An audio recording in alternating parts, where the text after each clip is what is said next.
Hey Beach Bums! Let's continue Harry Potter.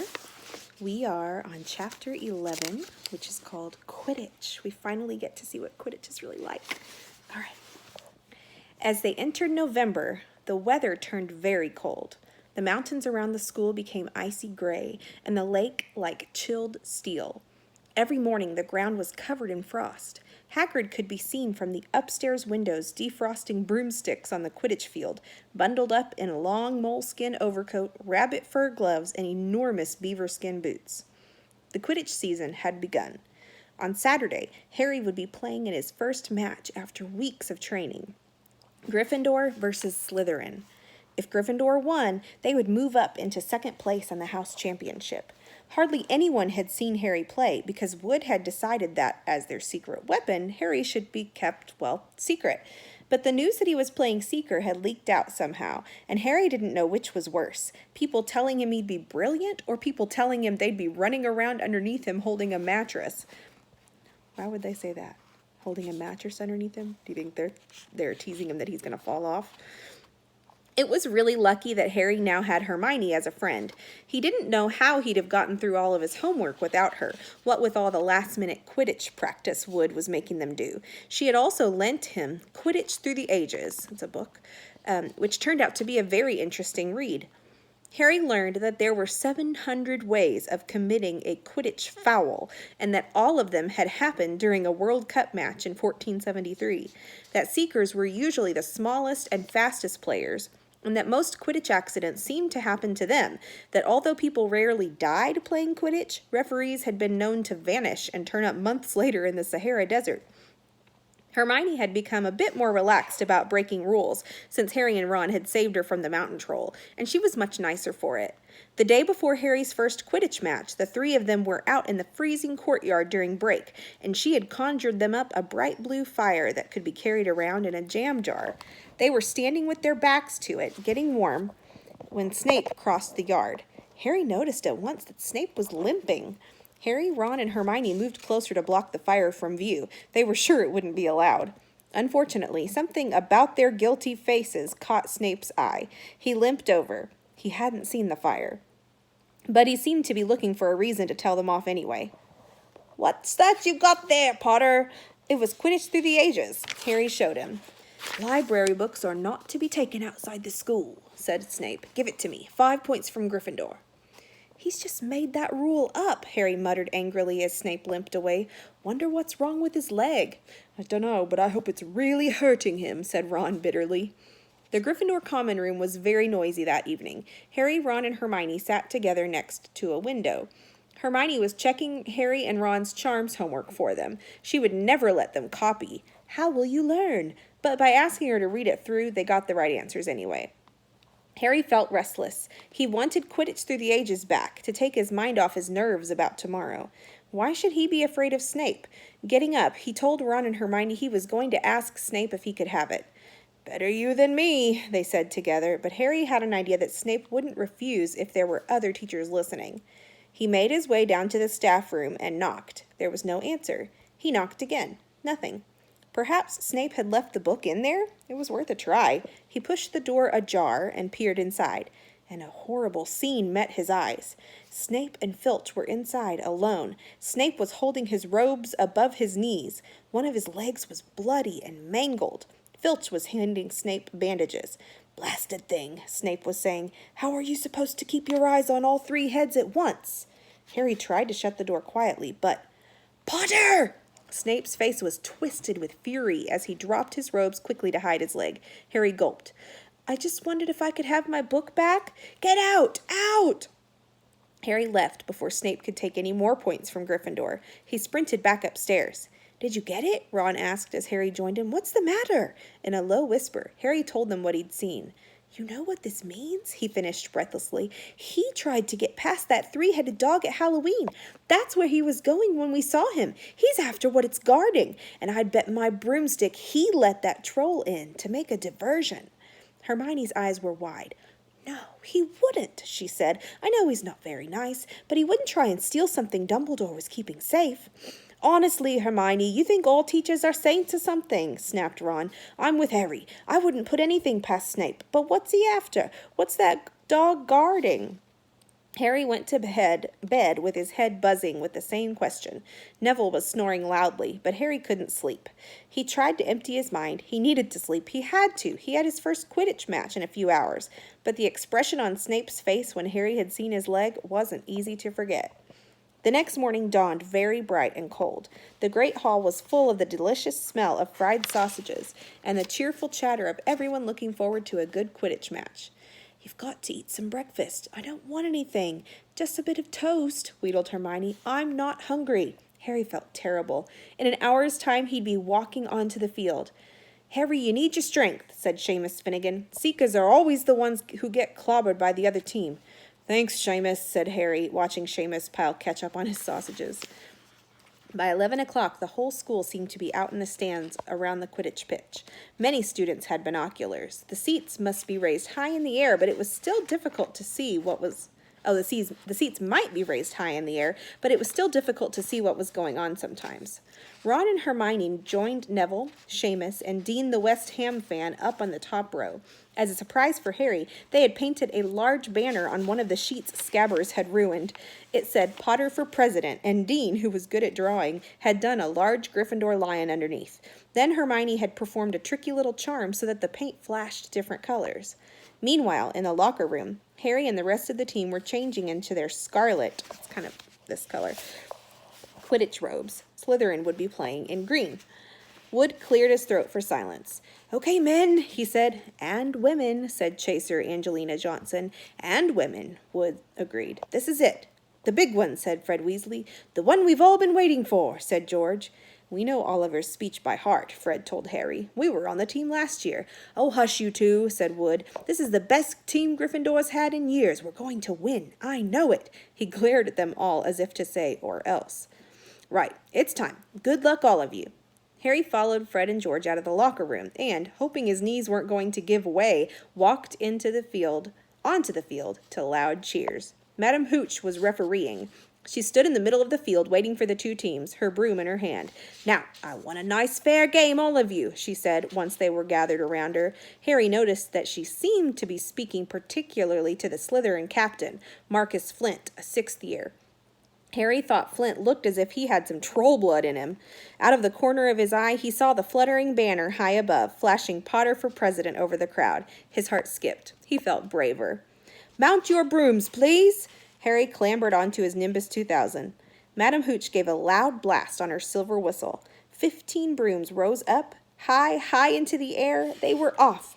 And the quaffle is taken immediately by Angelina Johnson of Gryffindor. What an excellent chaser that girl is, and rather attractive, too. Jordan! Sorry, Professor. The Weasley's twins' friend, Lee Jordan, was doing the commentary for the match, closely watched by Professor McGonagall. And she's really belting along up there. A neat pass to Alicia Spinnet, a good find of Oliver Wood's, last year only reserve. Back to Johnson, and nope, the Slytherins have taken the quaffle. Slytherin Captain Marcus Flint gains the quaffle, and off he goes. Flint flying like an eagle up there. He's going to No! Stopped by an excellent move by Gryffindor keeper Wood, and the Gryffindors take the quaffle. That's Chaser Katie Bell of Gryffindor there. Nice dive around Flint, up off the field, and ouch, that must have hurt. Hit in the back of the head by a bludger. Quaffle taken by the Slytherins. That's Adrian Pusey speeding off toward the goalposts, but he's blocked by a second bludger. Sent his way by Fred or George Weasley, can't tell which. Nice play by Gryffindor beater, anyway. And Johnson, back in possession of the quaffle, a clear field ahead, and off she goes. She's really flying. Dodges a speeding bludger. The goalposts are ahead. Come on now, Angelina. Keeper Belchy dives, misses. Gryffindor score! Gryffindor cheers filled the cold air with howls and moans from the Slytherins. Budge up there, move along. Hagrid! Ron and Hermione squeezed together to give Hagrid enough space to join them. Been watching from me hut, said Hagrid, patting a large pair of binoculars around his neck, but it ain't the same as being in the crowd. No sign of the snitch yet, eh? Nope, said Ron. Harry hasn't had much to do yet. Kept out of trouble, though, that's something, said Hagrid, raising his binoculars and peering skyward at the speck that was Harry. Way up above them, Harry was gliding over the game, squinting about for some sign of the snitch. This was part of his and Wood's game plan. "Keep out of the way until you catch sight of the snitch," Wood had said. "We don't want you attacked before you have to be."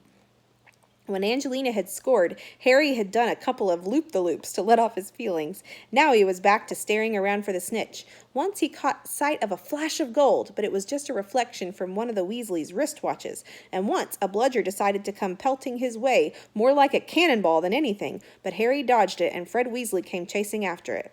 "All right there, Harry," he had time to yell as he beat the bludger furiously towards Marcus Flint. "Slytherin in position," Lee Jordan was saying. "Chaser Pusey ducks 2 bludgers, 2 Weasleys, and Chaser Ball, and speeds towards the—" Wait a minute, was that the snitch? A murmur ran through the crowd as Adrian Pusey dropped the quaffle, too busy looking over his shoulder at the flash of gold that had passed his left ear. Harry saw it. In a great rush of excitement, he dived downward after the streak of gold. Slytherin seeker Terrence Higgs had seen it too. Neck and neck, they hurtled towards the snitch. All of the chasers seemed to have forgotten what they were supposed to be doing as they hung in midair to watch. Harry was faster than Higgs. He could see the little round ball, wings fluttering, darting up ahead. He put on an extra spurt of speed. Wham! A roar of rage echoed from the Gryffindors below. Marcus Flint had blocked Harry on purpose, and Harry's broom spun off course, Harry holding on for dear life. "Foul!" screamed the Gryffindors. Madam Hooch spoke angrily to Flint and then ordered a free shot at the goalposts for Gryffindor. But in all the confusion, of course, the golden snitch had disappeared from sight again. Down in the stands, Dean Thomas was yelling, "Send him off, ref! Red card!" "What are you talking about, Dean?" said Ron.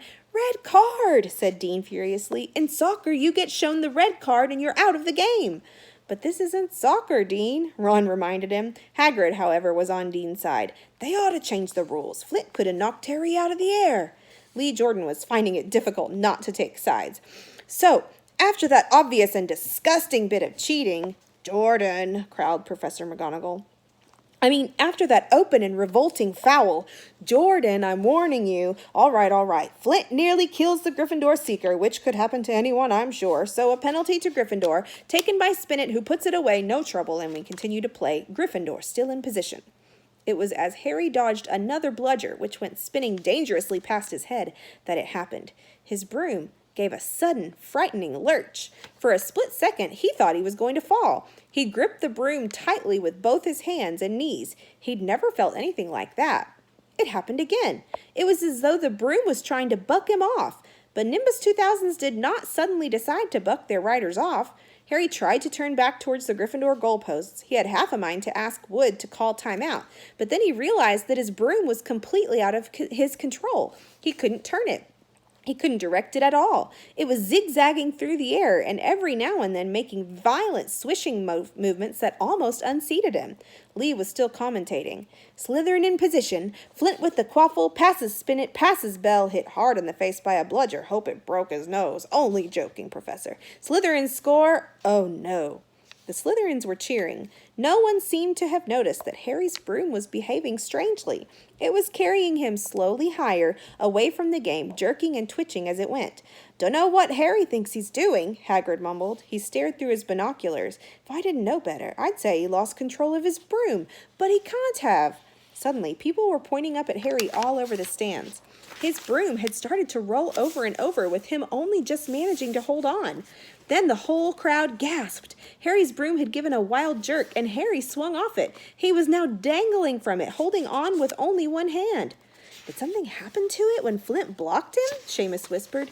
"Can't have," Hagrid said, his voice shaking. "Can't nothing interfere with a broomstick except powerful dark magic. No kid could do that to a Nimbus 2000.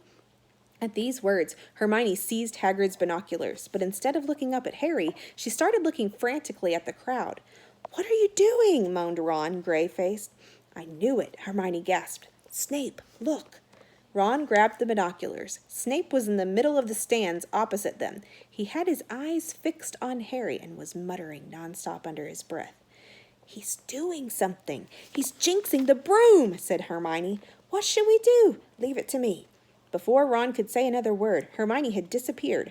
Ron turned the binoculars back on Harry. His broom was vibrating so hard it was almost impossible for him to hang on much longer. The whole crowd was on its feet, watching, terrified, as the Weasleys flew up to try and pull Harry safely onto one of their brooms. But it was no good. Every time they got near him, the broom would jump higher still. They dropped lower and circled beneath him, obviously hoping to catch him if he fell. Marcus Flint seized the quaffle and scored 5 times without anyone noticing. "Come on, Hermione," Ron muttered desperately. Hermione had fought her way across to the stand where Snape stood and was now racing along the row behind him. She didn't even stop to say sorry as she knocked Professor Quirrell headfirst into the row in front. Reaching Snape, she crouched down, pulled out her wand, and whispered a few well-chosen words. Bright blue flames shot from her wand onto the hem of Snape's robes. It took perhaps 30 seconds for Snape to realize that he was on fire. A sudden yelp told her that she had done her job. Scooping the fire off him into a little jar in her pocket, she scrambled back along the row. Snape would never know what had happened. It was enough. Up in the air, Harry was suddenly able to clamber back on his broom. "Neville, you can look," Ron said. Neville had been sobbing into Hagrid's jacket for the last 5 minutes. He was worried about his friend. Harry was speeding toward the ground when the crowd saw him clap his hand to his mouth as though he was going to be sick. He hit the field on all fours, coughed, and something gold fell into his hand. "I've got the snitch!" he shouted, waving it above his head, and the game ended in complete confusion. "He didn't catch it. He nearly swallowed it." Flint was still howling 20 minutes later, but it made no difference. Harry hadn't broken any rules, and Lee Jordan was still happily shouting the results. Gryffindor had won by 170 points to 60. Harry heard none of this, though. He was being made a cup of strong black tea in Hagrid's hut with Ron and Hermione. "It was Snape," Ron was explaining. "Hermione and I saw him. He was cursing your broomstick, muttering he wouldn't take his eyes off you." "Rubbish," said Hagrid, who hadn't heard a word of what had gone on next to him in the stands. "Why would Snape do something like that?" Harry, Ron, and Hermione looked at one another, wondering what to tell him. Harry decided on the truth. "I found out something about him," he told Hagrid. "He tried to get past that 3-headed dog on Halloween. It bit him.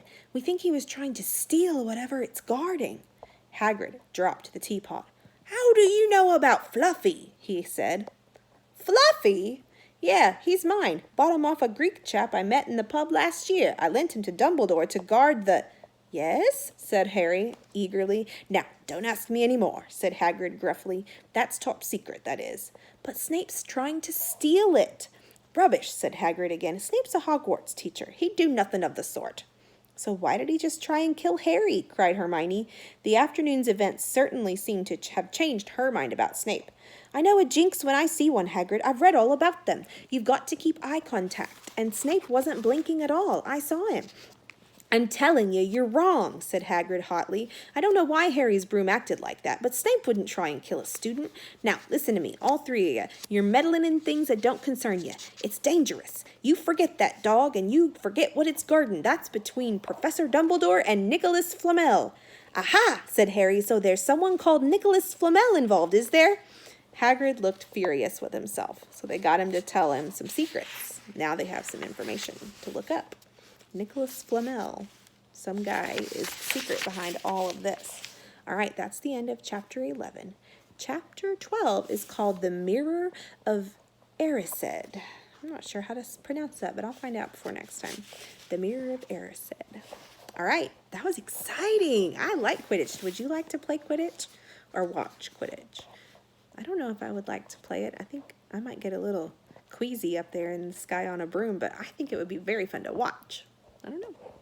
Y'all have a great day.